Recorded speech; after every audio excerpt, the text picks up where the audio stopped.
Assalamualaikum warahmatullahi wabarakatuh. La hadratina fil Mustafa Sayyidina Maulana Muhammad sallallahu alaihi wasallam wa la hadrati Asy-Syaikh Ibnu Hajar Al-Asqalani wa Syekh Nawab bin Malam Bantani wa jami'i jamaah fi hadzal masjid. Al-Fatihah. A'udzubillahi minasyaitonir rajim. Bismillahirrahmanirrahim. Alhamdulillahirabbil alamin arrahmanir rahim maliki yaumiddin. Iyyaka na'budu wa iyyaka nasta'in. Ihdinas siratal mustaqim siratal ladzina an'amta 'alaihim ghairil maghdubi 'alaihim waladdallin. Amin. Bismillahirrahmanirrahim. Allahumma zidna ilman wa fahman ya kashifal muskilat, ikshif anal hujub an wujuhi hadhil ma'ani hatta nattali ala khafiyati hadhil muskilat, wahfatna minal khata wa dhalam fa anta muwafiqu kulli amrin wa anta alamul ghuyub. Innal ladzina ashtaruna bi ayati llahi thamanan qalila ulaika la khalaqa lahum fil akhirah. Rabbis shrah li sadri wa yassir li amri wahlul 'uqdatam min lisani yafqahu qawli. Rabbis shrah li sadri wa yassir li amri wahlul 'uqdatam min lisani yafqahu qawli. Rabbi shrah li sadri wa yassir li amri wahlul 'uqdatam min lisani yafqahu qawli. Bismillahirrahmanirrahim. Wal maqalatu salasuna an aliyin radhiyallahu anhu annahu qala arba'atu asya'a qaliluha katsir. Jadi diriwayatkan dari Sayyidina Ali, beliau mengatakan bahwa ada 4 hal sedikitnya ini dianggap banyak. Jadi ada 4 hal di mana sedikitnya ini dianggap banyak. Fayata'adzan nas bidzalikal qalil. Maksudnya sedikit tapi menjadi banyak itu, meskipun perkara ini sepele tapi urusannya bisa menjadi urusan yang besar. Yang pertama adalah al-waja'u. Al-waja'u itu adalah penyakit. Jadi meskipun penyakit itu sepele, akan tapi dampaknya di dalam beraktivitas ini juga besar. Yang biasanya orang itu ketika dalam keadaan sehat, dia beribadah itu ya semangat, kemudian bisa tenang, tapi karena adanya penyakit, semisal dia itu badannya panas atau hidungnya itu mampet atau pilek, maka ibadah itu tidak bisa tenang, tidak bisa khusyuk sebagaimana dalam keadaan sehat. Maksud dari makalah ini adalah pentingnya menjaga kesehatan. Oleh karenanya Imam Syafi'i rahimahullah ta'ala pernah berkata, al ilmu ilmani, ilmu tib lil abdan wa ilmu fikhi lil adyan. Jadi Imam Syafi'i itu mengatakan, dari saking pentingnya menjaga kesehatan, beliau sampai mengatakan bahwa hakikatnya ilmu itu teringkas pada 2 hal. Yang pertama adalah ilmu kedokteran atau ilmu untuk menjaga kesehatan, gunanya supaya kita mengetahui keadaan tubuh kita. Jadi jangan dikira Pak, ilmu kesehatan itu adalah bagian dari duniawi, sehingga nanti urusannya, wah ini ilmu dokter itu sekolahnya mahal, kemudian hanya digunakan untuk mencari uang. Tidak, justru penting Pak, ilmu kesehatan itu penting. Betapa banyak sekarang itu menunjukkan pentingnya, bahwa banyak rumah sakit itu tidak mampu menampung pasien yang harus segera disembuhkan.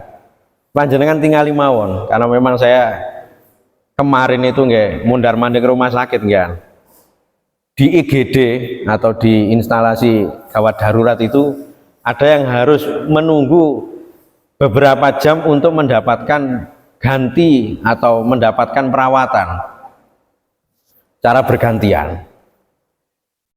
Nah, ini menunjukkan bahwa karena banyak yang masih menyepelekan masalah kesehatan, sehingga jarang yang mau belajar masalah kedokteran. Sehingga sebenarnya ini sangat penting sekali. Kemudian menurut Imam Syafi'i yang kedua adalah ilmu agama atau ilmu fikih untuk kita menjalani agama. Nah, maksud dari makalah Imam Syafi'i tadi yang mengatakan bahwa inti ilmu itu ya hanya ilmu untuk ilmu kedokteran untuk badan, ilmu fikih untuk agama. Maksudnya inti dari kehidupan kita itu kan cuma dua.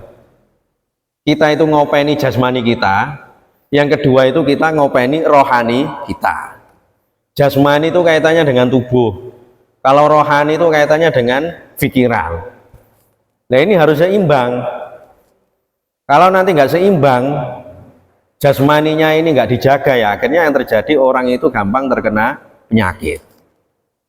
Begitu juga kalau jasmaninya sehat tapi rohaninya ini tidak sehat, yang ada itu ya orang itu pikirannya itu akan bingung meskipun dia itu sebenarnya sehat secara jasmani. Jadi dia itu sebenarnya masih mampu berjalan, masih mampu bekerja, tapi karena dia tidak mampu untuk mengatur pikiran, tidak mau mengontrol pikiran, akhirnya ya pikirannya ke sana kemari. Nah ini sehingga penting ketika orang itu terkena penyakit, entah terkena penyakit jasmani atau rohani, meskipun sepele tapi dampaknya itu besar. Wal fakru, yang kedua adalah fakir. Maksudnya kita tidak mampu memenuhi kebutuhan hidup atau tidak mampu memenuhi kebutuhan primer. Seperti yang sudah dijelaskan sebelumnya bahwa inti dari manusia niku bisa tenang ketika tercukupi tiga kebutuhan ini. Yang pertama makanan untuk menyambung hidup, makanan minuman. Yang kedua itu adalah pakaian untuk menutupi badan. Yang ketiga itu adalah tempat tinggal. Pun kalau ketiga nih dicukupi, insya Allah seorang itu tidak akan kepikiran yang aneh-aneh. Ini sudah bukti ini. Panjenengan lihat saja di negara, meskipun pemimpinnya itu nggak ngapunten, kadang ya gak tahu sholat, kadang itu ya korupsinya gede-gede, tapi lek rakyatnya itu terpenuhi kebutuhan tiga hal ini, saya yakin rakyatnya menang, Pak. Saya yakin rakyatnya itu tidak akan ngomel. Tapi kalau kebutuhan rakyat katakanlah mulai dari makanan, pakaian dan tempat tinggal ini tidak terpenuhi, mbuh pemimpinnya ini kaya nopo mawon, mesti banyak yang mengkritik karena hal-hal yang sepele-sepele ini.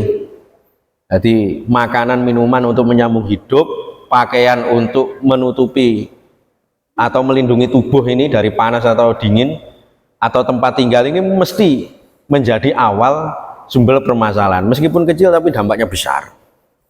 Yang ketiga adalah wanar, api. Yang dimaksud api itu bukan hanya sekedar api itu nopo sing dikakne geni niku mboten, Pak. Jadi sampai dikatakan oleh ulama kontemporer, ulama sekarang niku bahwa sesungguhnya yang menjadi penghidupan manusia ini rata-rata nggih geni. Kita contohkan nggih, listrik itu api. Karena apa? Karena sama jangan ningali ketika listrik itu misal konslet, ya maka dia akan menghasilkan api. Maksud api di sini adalah energi. Ini kecil, Pak, sepele, Pak. Tapi nek mboten enten nggih pun jalan-jalan niku peteng. Terus di rumah kita tidak akan bisa menyalakan elektronik.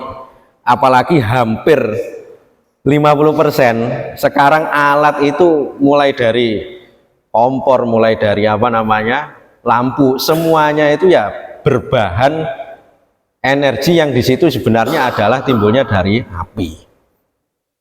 Nah ini sebenarnya dulu pernah, atau pentingnya masalah api ini sebenarnya dulu pernah diceritakan. Jadi ketika Nabi Adam alaihissalam itu diturunkan oleh Allah Subhanahu wa taala ke bumi, beliau ini ketika bertemu dengan Sayyidatina Hawa, beliau pernah merasa kebingungan karena di bumi ini memang banyak tumbuhan-tumbuhan yang bisa dimakan.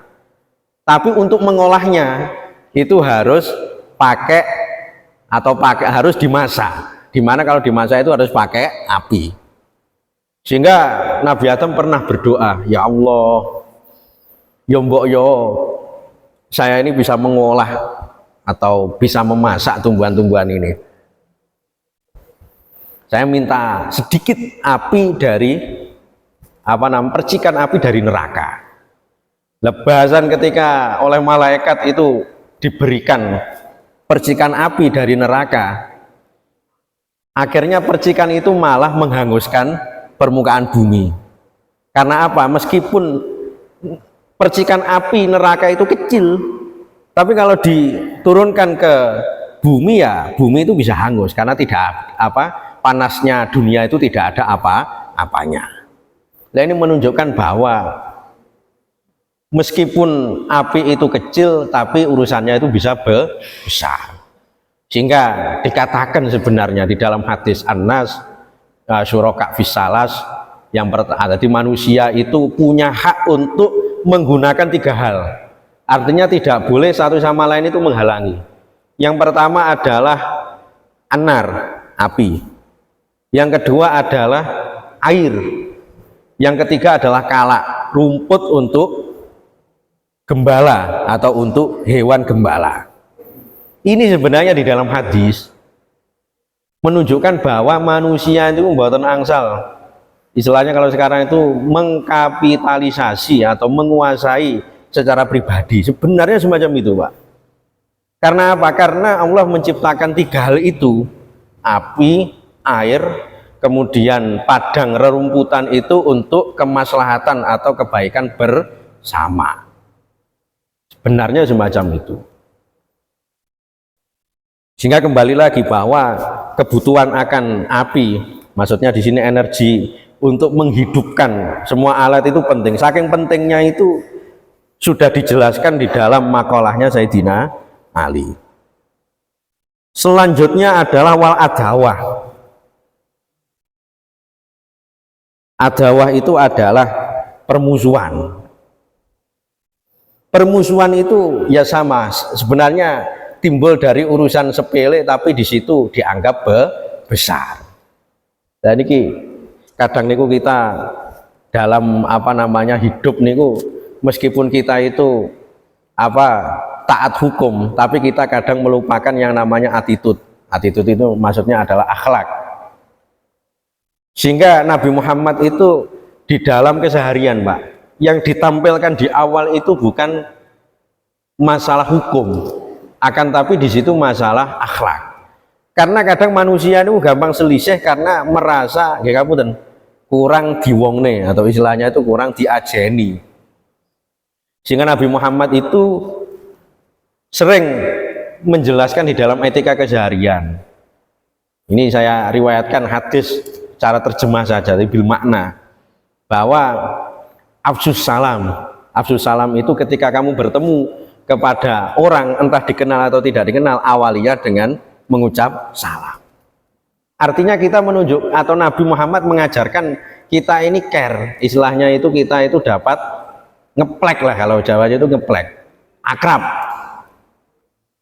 Sampai dikatakan bahwasanya ketika engkau tidak mampu bersedekah dengan harta atau dengan tenaga, minimal kamu itu pasang wajah senyum di hadapan orang lain, itu sudah dianggap sedekah. Nah, ini menunjukkan bahwa attitude semacam ini yang kadang itu kita lupa. Sehingga orang ini Pak, ketika diesmi mawon, disapa maksudnya, diuluk salam, itu rumah sana ini oh ternyata napa jenenge diajeni, ternyata di API, sehingga orang itu tidak akan gampang salah paham. Karena kesalahpahaman itu yang meskipun sepele kadang sering menimbulkan adawah. Panjenengan tinggali mawon, ada orang yang semisal suami istri lah atau mungkin kawan, ini kadang sebenarnya yang dialami itu sebenarnya bukan percekcokan, hanya kesalahpahaman, tapi gara-gara jarang komunikasi, jarang ngomong-ngomongan, akhirnya salah paham atau nuruti pemahamannya sendiri-sendiri. Nah, ini sebenarnya sudah ditandaskan oleh Sayyidina Ali bahwa adawah, permusuhan itu sebenarnya hal yang sepele tapi bisa berakibat fatal. Kemudian dikatakan lagi bahwa Wan Hatim al-Asum rahimahullah man sarafa arba'an ila arba' wajadal jannah. Jadi barang siapa yang bisa mengalokasikan empat hal ini, kepada kebaikan yang asalnya itu ini empat hal ini sumber hal-hal yang negatif, tapi kalau nanti dialokasikan kepada hal-hal yang positif, maka dia akan bisa masuk surga atau dia mendapatkan ridho dari Allah Subhanahu wa taala. Yang pertama adalah an-naum ilal qabri. Maksudnya adalah waktu itu jangan dibuat tidur di dunia, tapi ketika engkau tidur itu di kuburan. Maksudnya bagaimana? Manusia itu pada dasarnya mempunyai waktu longgar. Kalau nanti hanya dibuat tidur saja, maka dia akan rugi. Nah, sehingga Hatim al-Asam mengatakan bahwa kalau tidur ya jangan tidur di dunia, sekalian saja tidur di kuburan. Maksudnya kalau di dunia ini dikasih waktu, dikasih mata yang masih melek, itu digunakan untuk beramal yang soleh. Semisal kita ini ibadah atau memberikan kemanfaatan kepada sesama, di semacam itu. Wal fakhru ilal mizan. Ketika kita punya hal-hal yang bisa dibanggakan, jabatan atau mungkin nasab, ya maka ya jangan dibuat untuk sombong-sombongan, tapi kita arahkan itu kepada hal-hal yang bisa bermanfaat kepada sesama. Ketika panjenengan itu menjabat sebagai pemimpin atau mempunyai jaringan, istilahnya itu link atau relasi, maka gunakanlah relasi-relasi itu untuk menolong sesama. Karena kadang orang itu ketika mendapatkan segalanya, entah jabatan atau dia itu bernasab, kalau dia tidak mampu mengolah, ini bahaya, Pak. Seperti sekarang itu di Indonesia ini wis kadung sumpek ngurusi kebutuhan, masih direcoki dengan masalah nasab. Ini keturunannya Kanjeng Nabi atau tidak? Padahal sudah jelas bahwasanya bahwa keturunannya Kanjeng Nabi napa mboten, yang dinilai ukuran di hadapan Allah itu takwa. Nah, ini kan menunjukkan bahwasanya masih banyak orang itu yang punya kelebihan tapi belum bisa mengalokasikan kelebihannya. Yang ketiga itu adalah warrohah ila sirat. Ketika kita mempunyai rohah niku kesehatan jasmani, jadi sembarang kalir niku tasih penak, Pak. Melaku-melaku nggih tasih saged, maem sembarang kalir nggih tasih saged. Itu namanya rohah, atau istilahnya itu tubuh itu masih merasa enak untuk melakukan segala hal. Maka kita arahkan untuk menuju sirat. Maksudnya sirat itu kita manfaatkan jangan sampai nganggur, apalagi melakukan maksiat. Karena kadang itu manusia itu kadang melakukan maksiat atau melakukan kejahatan itu karena rumangsa itu tasih sehat, Pak. Sing lek tuwek-tuwek ae lek wis lara aku baru tobat. Lah niki sing bahaya, Pak. Ya kalau memang betul dia itu masih dikasih waktu oleh Allah sampai dia itu tua masih bisa tobat. Lah sadurunge tuwek dilala wis dikersakne Gusti Allah kan repot. Karena betapa banyak sekarang niku orang yang masih sehat bugar di malam hari, tapi di pagi hari dia itu sudah wallahu alam bisawab atau sudah wafat. Begitu juga sebaliknya, ada orang yang di situ sudah dianggap sekarat, wis ngos-ngosan ngeten-ngeten, yah mono yah mene kita sih urip, Pak. Nah ini menunjukkan bahwasanya sebagai pengingat-ingat, meskipun jasmani itu sehat, meskipun sembarang kalir niku lidah itu masih bisa memakan makanan yang enak tanpa ada pantangan, tapi bukan jaminan bahwasanya itu akan hidup nyaman. Artinya semuanya itu tidak akan aman dari makrullah atau kodok kodarnya Allah. Yang terakhir, Wan Ahmad Al-Afaf rahimahullah annahu qol arbaatun tolabna fi arba'ah fa akhtona turuqaha. Jadi Imam Hamid Al-Afaf dulu pernah mengatakan bahwa ada 4 hal yang saya itu salah jalan di dalam mencarinya. Jadi ada 4 hal yang dulunya saya itu pernah salah jalan di dalam menempuhnya. Yang pertama adalah tolabnal ghina fil mal fawajadnahu fil qanaah. Jadi dulu saya pernah memahami bahwa orang itu bahagia itu harus punya harta yang banyak. Ternyata setelah saya pikir-pikir, kebahagiaan itu berada di dalam qanaah. Qanaah itu diartikan sukunul qalb inda adamil ma'lufat. Ketika kita mempunyai keinginan dan belum dikehendaki oleh Allah Subhanahu wa taala, hati ini ku tetap tenang, tidak kemerungsung. Ya, silakan panjenengan punya keinginan punya harta atau keinginan punya jabatan, tapi ingat bahwa Allah Subhanahu wa taala itu yang menentukan. Ini penting, Pak, karena jangan sampai keinginan dan kebutuhan ini enggak seimbang. Silahkan punya keinginan mboten napa-napa, tapi ketika mboten keturutan nggih amun kemurungsung. Karena manusia ini wonten batese. Cara diukur-ukur manusia itu nggih pingin mempunyai umur yang panjang, pingin mempunyai nggih ngapunten istri yang banyak semisal, pingin mempunyai harta yang berlimpah. Tapi nggih kemampuannya nggih sak pinten, ngoten. Lah ketika kita punya keinginan, yang paling penting itu tidak hanya bagaimana cara menuruti keinginan itu, tapi yang paling penting itu sadar ketika tidak semua keinginan itu terkabulkan. Karena kadang orang itu pikirannya ngeblong itu maksudnya nggak sumpek, bukan gara-gara dia itu miskin, itu bukan, Pak. Karena betapa banyak tukang becak niku nggih guyu kali dolanan sekak, padahal nggih napa banyak pelanggan itu tidak, atau dari awal sampai akhir belum pernah narik.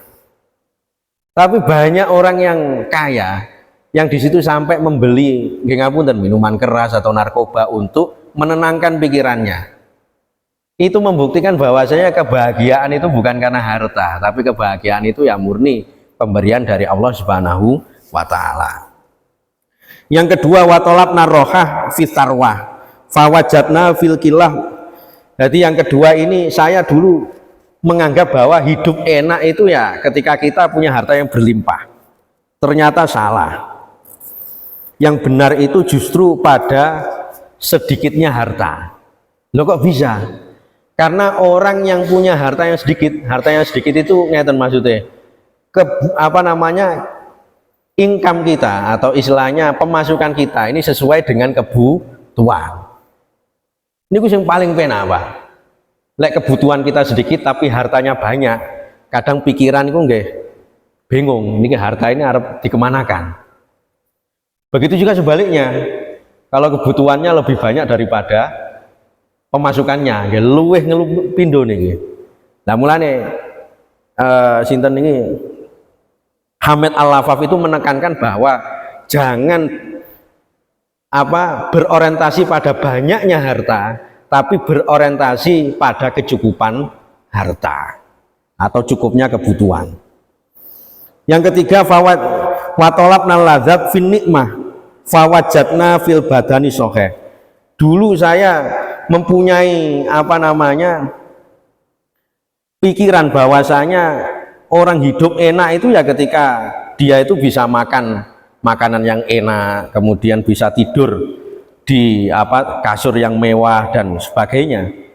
Akan tapi setelah saya pikir-pikir, hidup enak itu ketika tubuh kita itu sehat. Tubuh sehat itu maksudnya adalah orang itu pinter hidup dengan keadaan tubuhnya. Tubuh sehat itu tidak harus tubuh tidak terkena penyakit, itu enggak, Pak. Meskipun terkena penyakit, tapi kalau dia sadar diri, oh saya terkena penyakit berarti saya harus makan ini. Loh kok dia niku sadar diri. Ini yang dimaksud nikmah fil badan gini iki. Jadi yang paling penting itu ketika kita ini hidup dalam beraktivitas itu bisa apa namanya setel dengan keadaan tubuh kita. Atau sing ngoten. Jadi yang tubuhnya itu masih apa namanya sehat, dia itu ya pinter menjaga kesehatan tubuh. Atau yang terkena penyakit, dia itu tidak akan merungsung ketika menghadapi pantangan. Orang itu kalau terkena penyakit itu kan mesti ada pantangannya. Kalau dia itu bisa setel, gini ku, sing dimaksud itu adalah ketika dia itu sehat, tapi sesuai atau amaliyahnya itu sesuai dengan keadaan tubuhnya. Mulane dulu dikatakan bahwa nikmatul udum alju. Ulama dulu mengatakan bahwa senikmat-nikmatnya lauk makanan itu, ketika makanan itu dimakan dalam keadaan sangat lapar. Jadi para ulama dulu itu tidak akan makan kecuali dalam keadaan sangat lapar. Karena pada saat lapar, Pak, pun lah jenengan nyawang sekolah uyah, ini gue rasanya enak, Pak.